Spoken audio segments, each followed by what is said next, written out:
dancers are usually perceived as attractive people, and it's a double-edged sword sometimes. Do you have any stories about that? Actually, I have a lot of stories about that. I graduated at 16, so when I first went to high school, I was only 14 years old. When I was a sophomore, some of the senior girls were coming over to my house, asking for me. So they took me to a coffee shop, and I remember I was sitting there with them, and they were sitting also with some university guys. And I'm 14 years old in 10th grade. I couldn't converse with them. I was, so one of the guys, I remember one of the guys says to me, he says, you got to start shaving now. So I had fuzz. I had fuzz on my chin. So I started drinking coffee and smoking cigarettes at the same time. I thought that would be more grown up, especially after being in that situation. I was getting into trouble a lot. And this is after high school now. I was getting into trouble in high school too. I mean, not for doing anything bad, but I guess acting out. I was very immature. And my mother called my aunt, can you please take Boise? So my aunt says yes. So I was 17, and I went there. I had just gotten out of the hospital in Florida for chickenpox, a beautiful suburb. And they had a beautiful house with a pool and everything. It was just nice, and I really enjoyed it there. And I started working for my uncle, and I enjoyed that. But very soon after I got there, amazingly, I got the mumps. So, I mean, almost like 6 weeks after I got the chickenpox and got rid of it, I got the mumps. And the mumps, when you're about 17, is very, very painful. And what pain! Terrible. So I had to go in the hospital again. So I'm in the hospital, and all of a sudden, the wife of kind of like a distant cousin comes to visit me. And she comes in, I guess she was about 30, and sits down on the bed. And the first thing she says to me, has your aunt and uncle been here today? I didn't even hardly know her. She goes right on my bed, and she's creeping up towards my face. Please don't tell your family that I visited you. Bizarre. She starts saying, look, I've been thinking about you all these years. And I say, please, I already see that I'm in peril because, hey, I'm already kind of like the black sheep of the family. I'm getting into trouble, and I'm up there because I've been getting into trouble. So this is like a dangerous situation for me. I was seeing a psychiatrist at the time. I said to myself, I guess I better tell the psychiatrist. What am I going to do? I can't tell the family. They'll think it's my fault or something. I don't know what to do. Maybe a few days passed. I'm already home, back at living with my auntie, and I left the hospital. They go out on a social night. My aunt and uncle. They went to see some friends in the neighborhood. So I'm in the house, and all of a sudden I hear like a knocking at the garage door. So I go down and I open the garage door, and she leaps at me and attacks me. She just grabs me and starts, trying to, fondle me and kiss me and, everything. I said, please. She says, I was watching. I saw their car leave. I said, this is crazy. I'm saying to myself, this is insane. And she's attacking me. And I said, please, you got to get out of here. You can't. I'll be in bad trouble. Please. And so I managed to get her off me. And now in my mind, there was no thing in my mind that I was going to have sex with this woman. She was very attractive, and I was very flattered in a certain sense, but I was scared out of my wits about this, first of all, this crazy behavior. She always thought about me since that time. And I remember she was dancing with me all that night when I was about 13. Maybe I was 14 at the time. I can't quite remember. So even at the end of the night, my sister comes over and she pushes her away, and she says, can I dance with my brother? Anyway, I get her out of the house. I said, please do not do this anymore. I'll be in trouble. Another week or so passes. There's a bridal shower in the family. I'm still not going out a whole lot, just going to work and coming back because I'm still, it's still the tail end of me having that mumps. I mean, I'm better now, but it was very devastating when I was that age, because even with the chicken pox, I had 106 temperature for 3 days, and they threw me into a bathtub and threw, ice cubes all over me. I mean, shoveled ice cubes all over me. So that, and in this case, for the mumps, I had about 105 for a couple of days. So I was really, really sick. Anyway, so I didn't go, and so again, I'm alone in the house.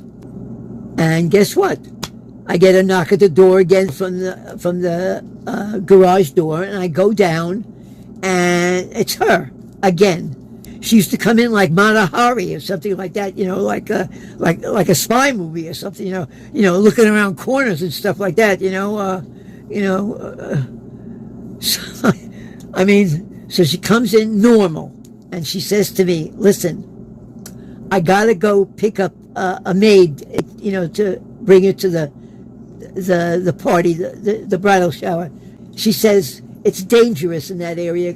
Will you please just, no problem, I'm not going to do, just please come and sit in the car so I don't feel scared when I go pick up the maid." And it seemed plausible to me. Maybe I'm naive or whatever, but it seemed plausible, because she wasn't attacking me or anything, So I get in the car, she starts driving, and then very soon I realize we're not really going, we're not picking anybody up. And she says, "I had to see you, blah, blah, blah, blah, blah, blah." And I said, "Listen, please take me back. Please take me back. This thing cannot happen." And I said, "Don't let me off over there. Let me off at the top of the hill, and I'll get out. So this way, I'll say that I took a walk, and I'll come back to the house walking. This way, I didn't want them to, see us in case they were coming back at the same time. I didn't want her to be dropping me off because there was no maid. So how was I going to explain what the hell I'm doing in the car?" She goes to the top of the hill, about a block from the house. So I'm getting out, so I open my door. I'm opening my door. I'm in the passenger seat in the front row. I'm opening my door, and she, in the driver's seat, leans over to put a smooch on my face as I'm opening the door. And just at that moment, a car pulls up, and it's my uncle and this woman's mother-in-law and my uncle's other sister. And they're all looking at us, and I'm looking at them, and she doesn't know that they're there because she's facing me, trying to kiss me. And I see them, and my eyes pop open, their eyes pop open, and I say to her, "Look." She takes a look, and they're already, shocked. And what are they seeing? It's almost like you couldn't make a movie like this, like a Woody Allen movie you could make on this. She's in my face kissing me. I mean, really. And just what I wanted to avoid, they're there looking, all three of them, like, "Ah!" And so she looks at them as she puts her foot on the gas, and she floors the car and is just zooms away. I said, "Oh my golly, what are you doing?" She says, "Listen, don't worry, we'll run away." I said, "Oh my golly." She's acting crazy. She's driving like a maniac, and she says, "We'll go away. Don't worry. I have money. This and that. We'll go away, I said, I gotta go back. We can't do this, really. How can we do this? We can't do this." Maybe after 15 minutes she's driving, I tell her, "Let me call the house." So I call the house. My uncle answers, and he says, "Get back here." And so I tell her. So she drives up into the driveway, and in this driveway, there's about 15 people. And We get out of the car, and my uncle already has a suitcase, my suitcase filled up, and he's taking me to the airport. That's it. Boom, like that. And she says to him, and everybody is there. Everybody is there. She starts saying, "It's my fault. It's me. It's my fault. My fault." She gets down on her knees and is crying in the middle of the driveway, pleading with my uncle that, don't send them away. Please, it's my fault, this and that. She's, in other words, confessing right in front of the whole family that, she doesn't love her husband, that she's, madly in love with me, and that it's her fault, and this and that. And so you couldn't make this thing up. It just could not be made up. So my uncle takes me to the airport. He's furious. And he was already convinced that, I had already, relations with her and everything like that. And I said, no, I didn't. I said, I was afraid to tell you. I didn't know what to do. I was trying to, tamper it down so she wouldn't bother me anymore. And I hadn't gone to the psychiatrist yet, so, at that point, so I hadn't told him yet, even. I go to Florida, and I know I said, I got to go back. I got to clear this thing up. I can't let this thing hang like this. So I call up my cousin. She says, my uncle who drove me to the airport, it was furious. He had a heart attack, and he's in the hospital. Can you make this thing up? No, you can't. And I said, look what happened now. Now he's had a heart attack yet. So I have all this guilt on me. I said, I got to come back and straighten this thing out. And besides, my car was there. I wanted to at least clear my name as much as I could. And I don't have anybody, to pick me up. So can you imagine? I called the woman who was, the woman who was, obsessed with me. And I said, she says, I'll pick you up. And so when she's in the car with me, I was still trying to figure out, how am I going to approach this situation? How am I going to, he's in the hospital. I'm persona non grata, basically, although my other cousin kind of understood, that, because already she revealed everything in the driveway. And everybody, so, but anyway, so here's the crazy part. So she's driving with me. She says, listen, you could stay at my house, and I'll call my husband, and I'll give him a shopping list. So apparently nobody told him, because apparently nobody told him yet. They're going to try to, save that marriage by not letting him know anything. Crazy as it is. And she says to me, listen, but if he comes over, my girlfriend knows all about you. So you go out the back door and you go to the next house, right down the road. It's just a winding road. You go to the next house. She knows all about you. She's going to, put you up.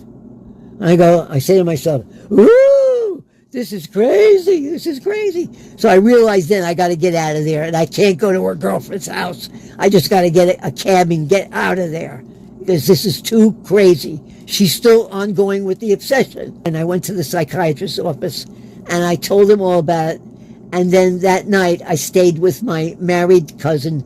They sympathized with me, and I said, but I gotta make it right with my uncle. Look, he had a heart attack it's not my fault, but if I wasn't there, this wouldn't have happened. I think she wound up having to go to a lot of therapy. I got, at least exonerated. But, exonerated, yes. But I was like the black sheep. In other words, I'm innocent, but dangerous situations happen when I'm around. In other words, all kinds of things happen. And the thing that happens is because, sometimes women, some women have been obsessed with me. How happy have you been in your personal life? Have you been married? Do you have children? I have a child. I had a girlfriend when I was in high school. She lived in New York. I used to come and see her in the summers and Christmas time. I was supposed to marry her. I was sure. I wanted to. So I was going to get married. I thought that was the right thing to do. And I was ready to do it. And so I stayed at her house that night, and the next day we were supposed to go down and get, the license and things like that. And I stayed at her house, and somehow or another, I stayed in her room, I slept in her room, she slept with her mother, and somehow or another, the next day, all of a sudden, the mother, the mother was cold to me, and she took the girl away. She took the girl away from me, incommunicado. She took her away. I had almost like a breakdown from it. And so it was a big, it was a big downer for me. It was very traumatic for me. And then I couldn't find her. I absolutely couldn't find her. They actually absconded with her. And I couldn't locate her, nothing. Nobody called me. And then she called me. And she called me already a few months, or maybe it was about half a year after she had already given birth. And they gave the baby up for adoption right when she gave birth. How old is the baby now? The baby now was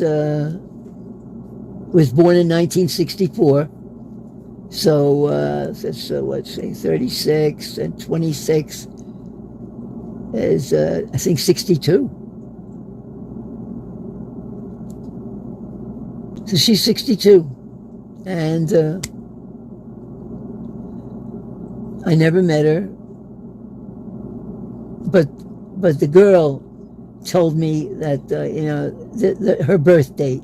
A close friend of mine, tried to help me find out if I can find out anything. And who is that friend?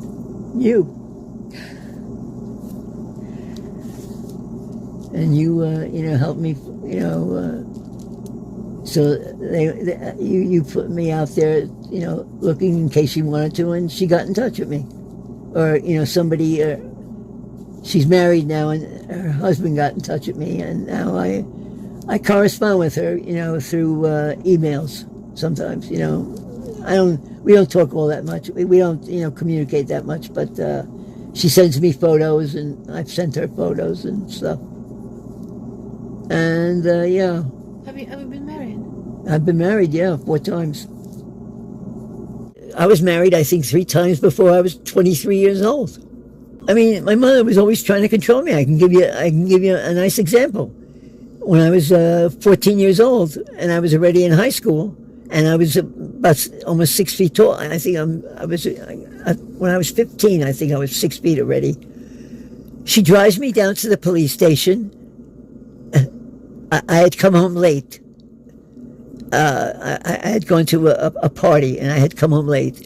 She gets me in the car, drives me down to the police station, walks in, drags me in there, and she says, "Lock him up." Yeah, that's what she did. I was looking for independence from my mother. I mean, I guess at that point, I was thinking, is marriage going to make me independent from my mother?